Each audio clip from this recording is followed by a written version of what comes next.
राज्य में चलित वर्ष अनुभूत हेब कम शीत। नवेम्बर ठारू फेब्रुआरी मास पर्यंत ओडिशा समेत देशर विभिन्न स्थान में तापमात्रा स्वाभाविक ठारू अधिक रहिब।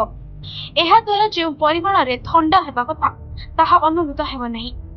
ବିଶେଷ କରି ଡିସେମ୍ବର ଏବଂ ଜାନୁଆରୀ ମାସରେ ରାଜ୍ୟରେ ସବୁଠୁ ଅଧିକ ଥଣ୍ଡା ଅନୁଭୂତ ହେଉଥିବା ବେଳେ ଚଳିତ ବର୍ଷ ଏଥିରେ ବିଲକ୍ଷଣ ଦେଖାଯିବ।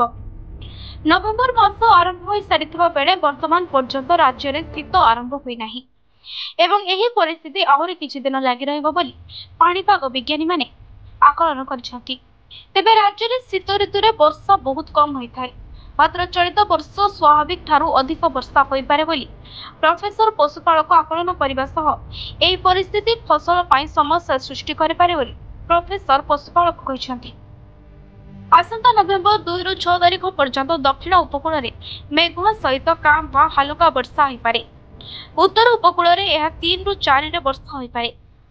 ଏହା ଦ୍ୱାରା ସାରା ରାଜ୍ୟରେ ପ୍ରାୟ 2 ଡିଗ୍ରୀ ତାପମାତ୍ରା ବୃଦ୍ଧି ହେବ ବୋଲି ସେ ମତ ଦେଇଛନ୍ତି। ଅନ୍ୟପଟେ କମ୍ ଥଣ୍ଡା ନେଇ ପାଣିପାଗ କେନ୍ଦ୍ର ମଧ୍ୟ ଆକଳନ କରିଛି। ବ୍ୟୁରୋ ରିପୋର୍ଟ, ଦିନଲିପି ଲାଇଭ୍।